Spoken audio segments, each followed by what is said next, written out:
প্রিয় শিক্ষার্থীরা, তোমাদের সবাইকে আমার আজকের অনলাইন ক্লাসে স্বাগত জানাচ্ছি। আজকে আমাদের আলোচ্য বিষয় পদার্থবিজ্ঞান প্রথম পত্রের চতুর্থ অধ্যায় বল থেকে আমাদের মূল বিষয় যেটি তা হলো ঘাত বল এবং বলের ঘাত, এই সম্পর্কে কথা বলবো। তবে এই বিষয়ে কথা বলার আগে একটি বিষয় জানা দরকার, বা তোমরা আগে থেকে জানো এ বিষয়ে যে বল কী জিনিস, বল কাকে বলে, এবং তোমরা জেনেছো যে বল চার রকমের বল সম্পর্কে আমরা জানি। চার রকম মৌলিক বল আছে, সেগুলো হলো মহাকর্ষ বল, তাড়িত চৌম্বক বল, সবল নিউক্লিয় বল এবং দুর্বল নিউক্লিয় বল। এছাড়া তোমরা এ বিষয়ে জেনেছো যে বলের একীভূতকরণ সম্পর্কে। বলের একীভূতকরণ বিষয়টা কি, যে এই যে চার রকম মৌলিক বল আছে, বিজ্ঞানীরা এটা প্রমাণ করার চেষ্টা করছেন যে এই চার রকম মৌলিক বল আসলে একটি বলেরই চারটি বিভেদ মাত্র, অর্থাৎ মহাবিশ্বে কেবলমাত্র একটি বলই আছে, এ কথাই বিজ্ঞানীরা প্রমাণ করার চেষ্টা করছেন। ইতিমধ্যে দুইটি বল, যেমন তাড়িত চৌম্বক বল এবং দুর্বল নিউক্লিয় বল যে একই বল, তা প্রমাণ করা সম্ভব হয়েছে। আরও যে দুইটি বল আছে, এগুলো যদি একীভূত করা সম্ভব হয়, অর্থাৎ এটা যদি প্রমাণ করা যায় যে চার রকম বল আসলে একটিই বল, অর্থাৎ মহাবিশ্বে কেবলমাত্র একটি বলই আছে, এই তত্ত্বটি যদি প্রমাণ করা সম্ভব হয়, তাহলে আমাদের বিজ্ঞানের যে ধ্যান ধারণা পাল্টে যাবে সম্পূর্ণ, আমরা আরও অনেক দূর এগিয়ে যাব। তো সে বিষয়ে আজকে আমাদের আলোচনা নয়, আমাদের আলোচনা হলো ঘাত বল সম্পর্কে। তো ঘাত বল কি? ঘাত বল হলো এমন একটি বল যে খুব অল্প সময়ের জন্য যদি কোনো বস্তুর উপর বল প্রয়োগ করা হয়, তাহলে আমরা তাকে বলি ঘাত বল। খুব অল্প সময়ের জন্য কোনো বস্তুর উপর প্রযুক্ত বলকে আমরা কি বলি? ঘাত বল। যেমন ক্রিকেট মাঠে যদি কোনো ব্যাটসম্যান বলের উপরে, কোনো একটি ক্রিকেট বলের উপরে সজোরে আঘাত করেন, তাহলে যে বলটির উপরে প্রযুক্ত হবে তাকে আমরা বলবো ঘাত বল। কিংবা একটি পেরেক যদি কোনো কাঠের আমরা প্রবেশ করাতে চাই, তাহলে হাতুড়ি দিয়ে পেরেকের মাথায় আমরা যে বল প্রয়োগ করব, তাকে আমরা বলতে পারি ঘাত বল। এছাড়া যে আমরা যে এখন দেখতেছি সাম্প্রতিক সময় ফিলিস্তিনের উপরে বোমা বর্ষণ করছে ইসরায়েল, তাই না? এই যে বোমা বিস্ফোরণের যে ঘটনা, এটিও কিন্তু ঘাত বলের একটি উদাহরণ। তাহলে ঘাত বল কি আমরা বুঝতে পারলাম, যে খুব অল্প সময়ের জন্য কোনো বস্তুর উপর যদি বল প্রযুক্ত হয়, তাহলে তাকে আমরা বলি ঘাত বল। এই ঘাত বলের ক্ষেত্রে যে বিষয়গুলি জানা দরকার, যে ঘাত বল বললাম যে অল্প সময়ের জন্য ক্রিয়া করে, তাহলে ঘাত বল খুব অল্প সময়ের জন্য ক্রিয়া করে, অর্থাৎ এর ক্রিয়াকাল খুবই ছোট, এবং এই ঘাত বলের মান খুব ছোট হলেও, এর ক্রিয়াকাল ছোট হলেও ঘাত বলের মান কিন্তু অনেক বড়, এর ফলাফল অনেক বড় হয়। এবং দেখা যায় যে কোনো বস্তুর উপর বল প্রয়োগ করলে এর বেগ এবং ভরবেগের আকস্মিক পরিবর্তন ঘটে। তাহলে এগুলি হলো ঘাত বলের বৈশিষ্ট্য। ঘাত বলের বৈশিষ্ট্য কি, যে খুব অল্প সময়ের জন্য কোনো একটি বল কোনো বস্তুর উপরে প্রযুক্ত হয়। আবার দেখা যায় যে ঘাত বলের মান অনেক বেশি হয়। আবার এতে কি হয়, যে বেগের মান এবং ভরবেগের মানের পরিবর্তন খুব আকস্মিকভাবে ঘটে থাকে, খুব বেশি হয় বা খুব কম হয়, এরকমটা দেখা যায়। তাহলে এখন আমরা ঘাত বল সম্পর্কে নিশ্চয়ই একটি সুস্পষ্ট ধারণা পেয়ে গেছি। তাহলে বলের ঘাত কি? বলের ঘাত হলো যে কোনো বস্তুর উপর যখন আমরা বল প্রয়োগ করি, সেই বলের মান এবং যত সময় ধরে বল বস্তুটির উপর ক্রিয়াশীল থাকে, সেই ক্রিয়াকাল এবং বলের গুণফলকে আমরা বলি বলের ঘাত। তাহলে বলের ঘাত কি?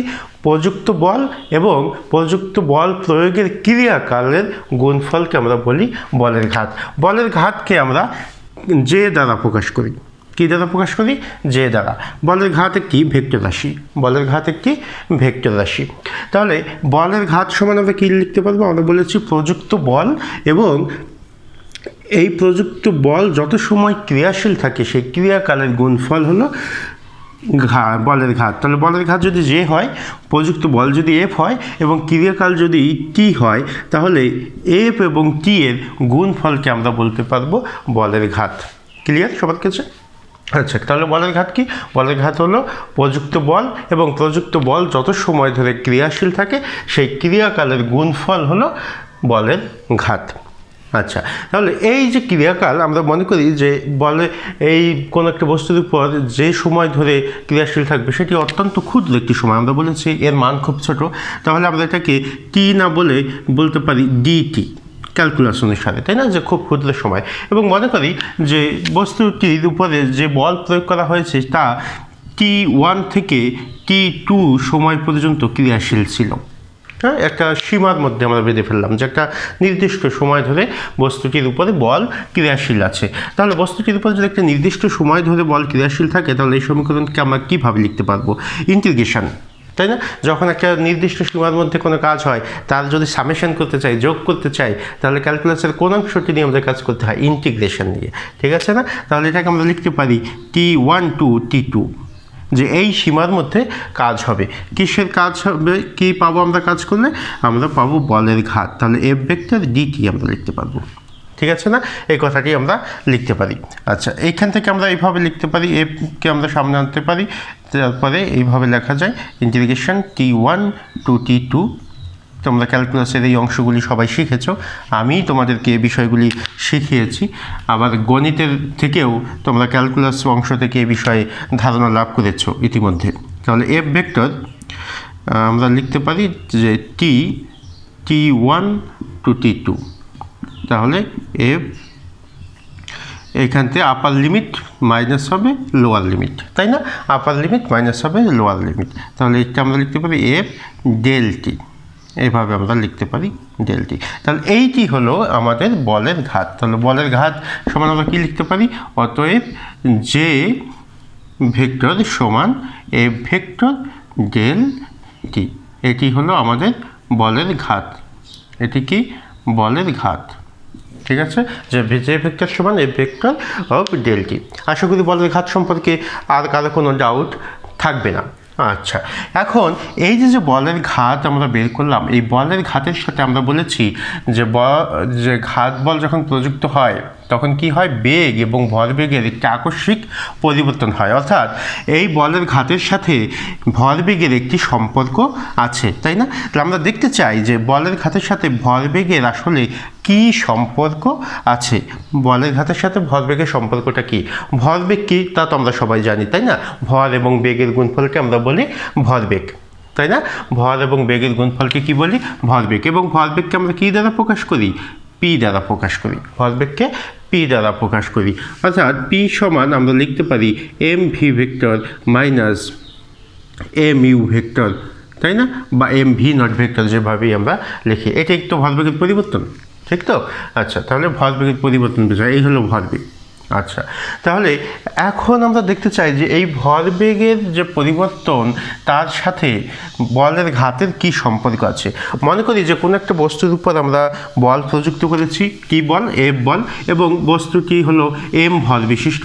অর্থাৎ এম ভর বিশিষ্ট কোনো বস্তুর উপর যদি আমরা এফ ধ্রুব বল, আমরা একটি এফ ধ্রুব বল অর্থাৎ একই মাত্রার একটি বল যদি প্রয়োগ করি, তাহলে এই বলটি মনে করি T1 থেকে T2 সময় যাবৎ ক্রিয়াশীল আছে। T1 থেকে T2 সময় পর্যন্ত ক্রিয়াশীল আছে, এবং এই সময় বস্তুটি বেগের যে পরিবর্তন হলো মনে করি V1 ও V2, এই বেগ দেখা গেল। অর্থাৎ T1 সময় তার বেগ হলো V1 এবং T2 সময় তার বেগ যদি হয় V2, তাহলে এর ভরবেগ কী হবে? ভরবেগ আমরা মনে করি T1 সময় হলো P1 এবং T2 সময় যদি হয় P2, তাহলে আমরা কি লিখতে পারবো? আমরা বলের ঘাতের যে সংজ্ঞা জানি সেখান থেকে আমরা কি লিখতে পারি? বলের ঘাতের সংজ্ঞা আমরা জানি যে জে ভেক্টর সমান কি আছে? এফ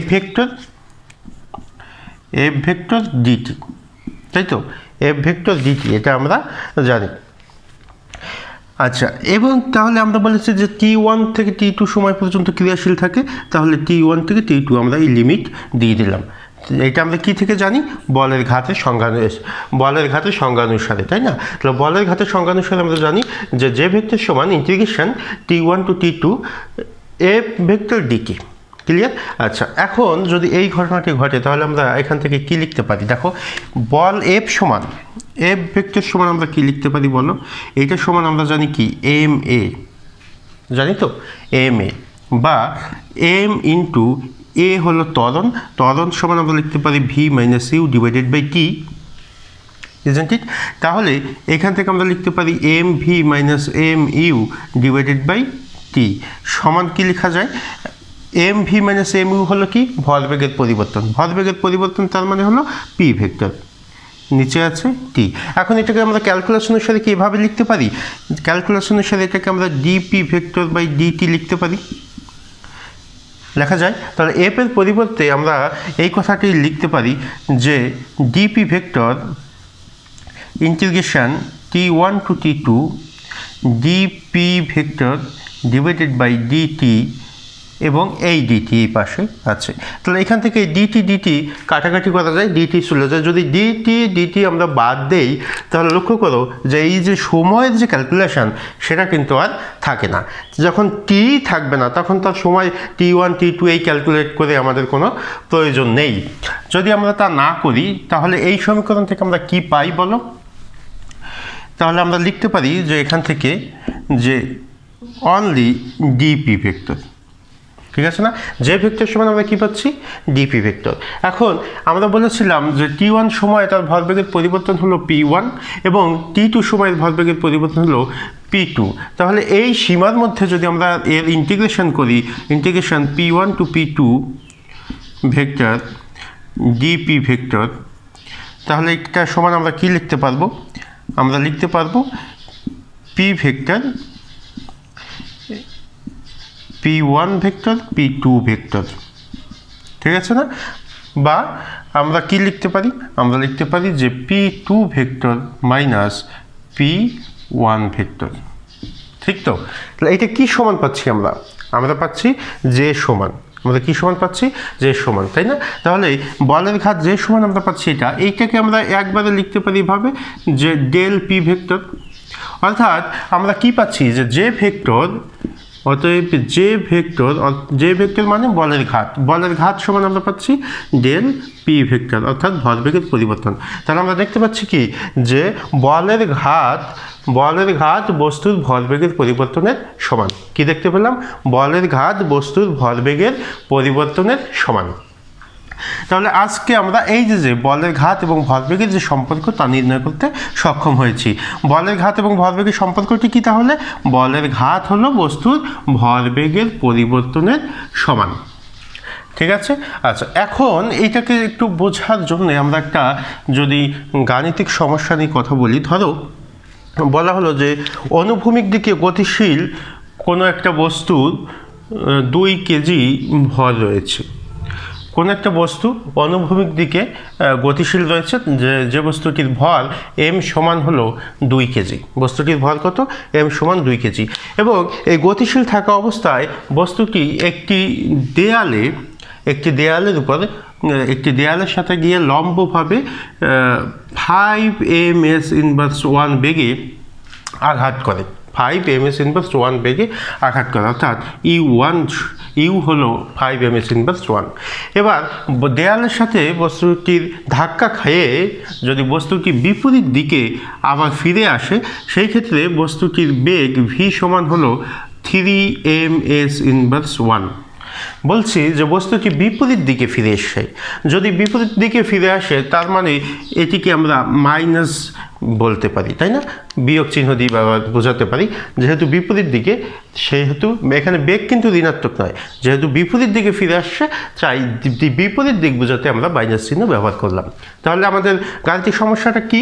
যে কোন একটা গতিশীল বস্তু যার ভর হলো 2 কেজি, এই বস্তুটি 5 ms ইনভার্স 1 বেগে অনুভূমিকের সাথে একটি দেয়ালে গিয়ে লম্বভাবে আঘাত করে এবং আঘাত করার পরে বস্তুটি বিপরীত দিকে 3 ms ইনভার্স 1 বেগে ফিরে আসে। বস্তুটির বলের ঘাত নির্ণয় করতে হবে। বস্তুটির কি নির্ণয় করতে হবে? বলের ঘাত, অর্থাৎ যে সমান হোয়াট, এটাই হলো আমাদের প্রশ্ন। তাহলে আমরা এই বলের ঘাত কি নির্ণয় করতে পারবো না? বলের ঘাত নির্ণয় করার সূত্রটা কি আছে আমাদের? আমরা জানি যে যে সমান ডেল পি দ্বারা কি বুঝি? ভরবেগের পরিবর্তন। আমরা জেনেছি যে বলের ঘাত বস্তুর ভরবেগের পরিবর্তনের সমান, ভরবেগের পরিবর্তনের সমান, অর্থাৎ ডেল পি সমান আমরা লিখতে পারি যে M U minus M V লেখা যায়, তাই তো? ভরবেগের পরিবর্তনের সমান। তাহলে M U minus M V যদি আমরা লিখতে পারি, আমরা ভরের মান জানি, ভর হলো কত? 2 কেজি, এবং আমাদের আদি বেগ কত আছে? 5 মাইনাস, আমি একক বসাচ্ছি না, একক না বসে শুধু ক্যালকুলেশনটা দেখাচ্ছি। এবং এখানে এম আমরা জানি 2 কেজি, আর ভি জানি কত? -3, তাহলে এখান থেকে আমরা কী পাচ্ছি, এখানে পাচ্ছি 10 মাইনাসে মাইনাসে প্লাস, এখানে পাচ্ছি 6, তার মানে 16। কত? 16। তো বলের ঘাতের একক কি? বলের ঘাতের একক হলো নিউটন সেকেন্ড। বলের ঘাতের একক কি? Newton second.